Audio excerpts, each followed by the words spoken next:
Shavua Tov à tout le monde. Je voulais dire un petit Dvar Torah pour la réfoua, si Dieu veut, Bezrat Hashem Bekaro de Bracha. Alors, des fois, Shlema, les Bracha, la Tinoket Bracha Odaya, Bat Lora Shoshana. Shakadosh Baruch Hu Shlach la réfoua Shlema, El Narefernala, El Narefernala, El Narefernala.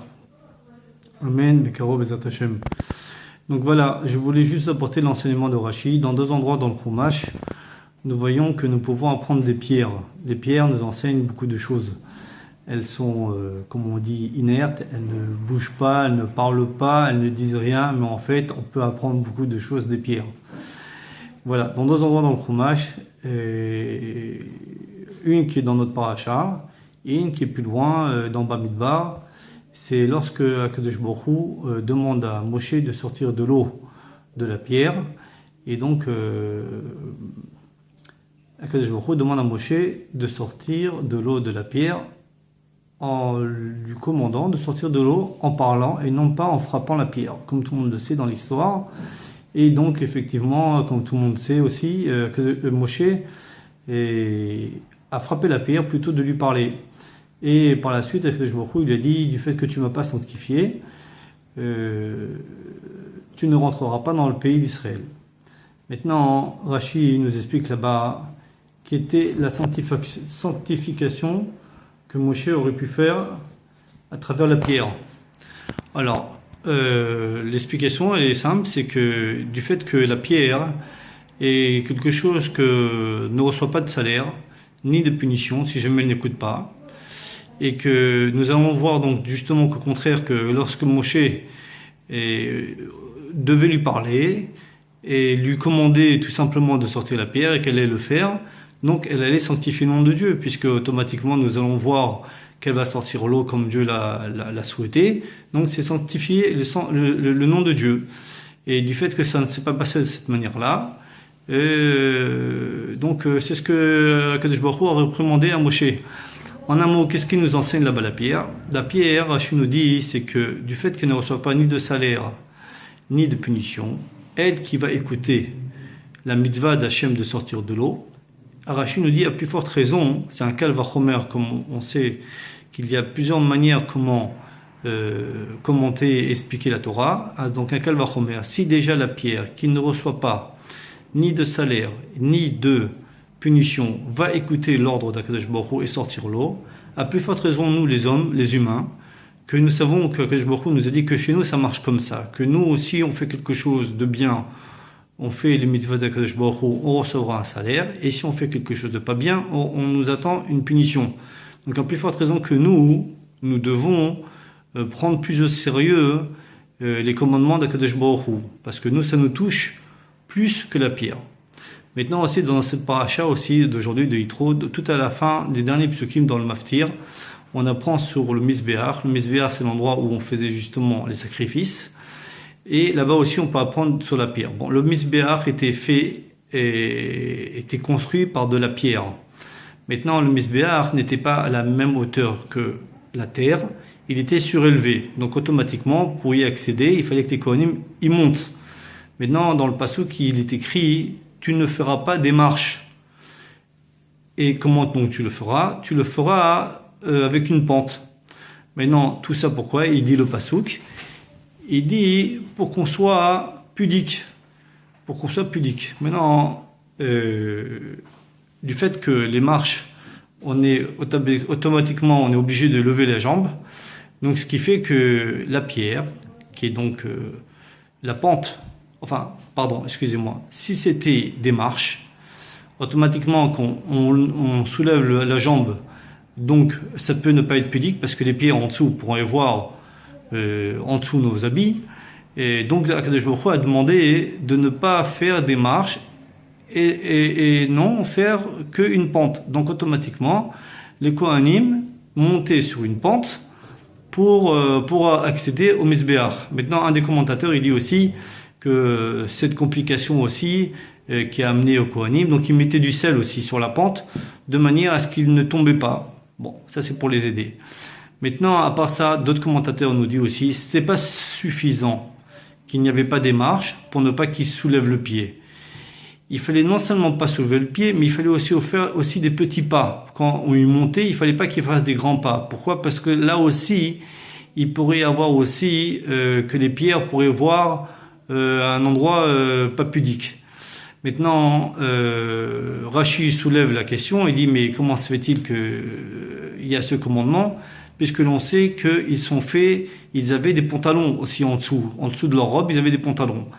Bon, moi je me suis un petit peu posé la question, je dis il est possible peut-être que les pantalons qu'ils faisaient à l'époque, ils étaient un petit peu larges. En tout cas, Rashi et d'autres commentateurs le disent que lorsqu'on fait des grands pas, malgré tout ça, il peut se trouver qu'on peut voir.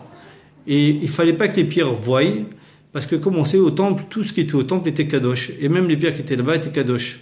Maintenant, Rashi, qu'est-ce qu'il nous explique là-bas? Quelque chose de très intéressant, comme dans l'autre côté, les pierres nous apprennent beaucoup de choses. Il dit un kalvachomer ici aussi dans cette paracha. C'est quoi le kalvachomer?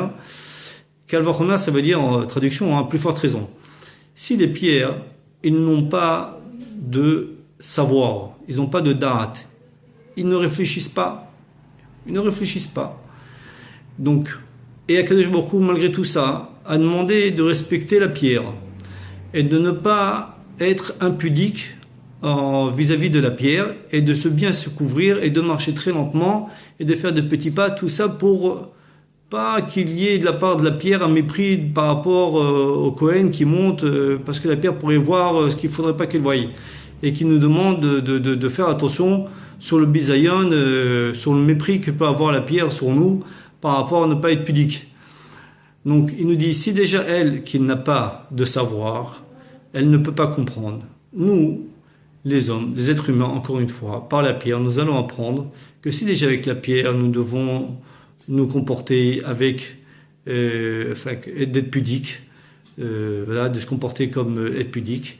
Il dit, nous aussi, vis-à-vis des hommes, des êtres humains, il est certain que comme l'être humain a été fait ressemblant à Kadosh Baruch Hu, et il faut absolument respecter son prochain, donc il est très important de se montrer d'une manière très pudique vis-à-vis du prochain. Pourquoi? Parce que de peur que le prochain aurait vis-à-vis de nous un mépris du fait qu'il nous verrait pas habillés comme il faudrait, et donc ce sera un mépris et ce sera pas joli. Donc encore une fois, le kalvachomer, il est tout simple. Si déjà une pierre qui ne comprend pas et qui ne voit pas, Akadosh Baruch Hu nous a demandé de nous comporter de manière pudique, à plus forte raison, un homme, un être humain, qui est donc notre prochain, qui a donc la ressemblance à Akadosh Baruch Hu, et que nous avons le devoir de le respecter. Donc nous avons le devoir de nous habiller conformément de manière à être très pudique pour respecter son prochain, afin qu'il n'ait pas de mépris sur nous. Voilà, je vous embrasse très fort, je vous embrasse très très fort, toute la famille, et j'espère vraiment très très très prochainement, nous entendrons de bonnes choses, de bonnes nouvelles, si Dieu veut, pour la petite. Bezat Hashem, Amen. Je vois qu'il me reste peut-être encore quelques secondes. Il y a autre chose que je voulais vous dire, c'est que il y a une autre halakha. L'autre halakha, elle est simple. C'est par exemple comme maintenant, là, je viens de faire la Havdalah. Si vous avez, par exemple, trempé les doigts dans le vin à la fin, enfin, c'est surtout celui au niveau celui qui fait le kidouche, surtout. Vous avez trempé les doigts, ou bien quand vous avez levé le verre et il y a du vin qui a coulé sur les doigts. Maintenant, si vous êtes, ce que la halakha, elle dit, vous êtes isténis. Isténis, ça veut dire que vous ne supportez pas avoir les mains sales.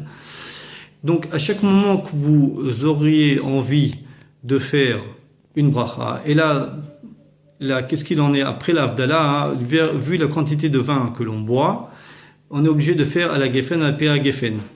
Donc, ce qui fait que, par exemple, moi, ça me dérange. Je sais qu'après l'Havdalah, automatiquement, le vin, ça me colle sur les doigts, ça me gêne, ça me dérange, et je peux pas rester avec ça.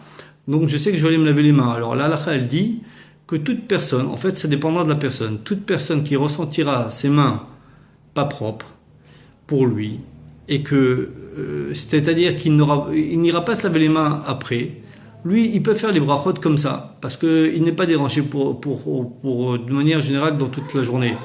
Mais si jamais il est dérangé, comme moi par exemple, vous devez vous lever, aller vous laver les mains au savon, comme vous l'aurez aimé l'être avant la bracha, parce qu'on ne peut pas faire une bracha avec les mains sales. Et les mains sales, c'est chacun par rapport à comment chacun est. Si moi ça me dérange, je suis obligé de le faire. Si au prochain ça ne dérange pas, il n'a pas besoin de le faire. Et si quelqu'un vraiment aussi avec une serviette s'essuie les mains et qu'après il ne se lavera pas les mains, il restera comme ça après, lui aussi peut se satisfaire avec la serviette parce que c'est son côté naturel. Son côté naturel, c'est comme ça qu'il se sent propre. Il se sent propre même si il a essuyé dans la serviette. Ou bien si quelqu'un même il n'essuie pas dans la serviette et pour lui ça ne dérange pas, il peut rester comme ça. Mais il faut savoir, quelqu'un qui est un peu comme ça, qui aime trop la propreté, qui aime bien avoir les mains propres, donc il faut savoir que si après la bracha, vous allez vous laver les mains, il faut vous laver les mains avant de faire la bracha. C'est quelque chose de très très très important. Si vous voulez voir cette halakha, elle se trouve dans la halakha de Maim Achronim. À la fin de Maim Achronim, le dernier là-bas truc, dans la halakha, vous allez voir que Mishnah Berurah explique le Shulchan Aruch et non pas le Rama, c'est pas les Ashkenaz. C'est Mishnah Berurah qui explique sur le Bet Yosef que c'est ça l'explication, que pour faire une bracha, il faut avoir les mains propres. Et pour avoir les mains propres, c'est chacun en fonction de lui-même. Voilà, je vous embrasse et j'espère que vous avez compris aussi la deuxième halakha. Allez, à bientôt. Bye à tout le monde.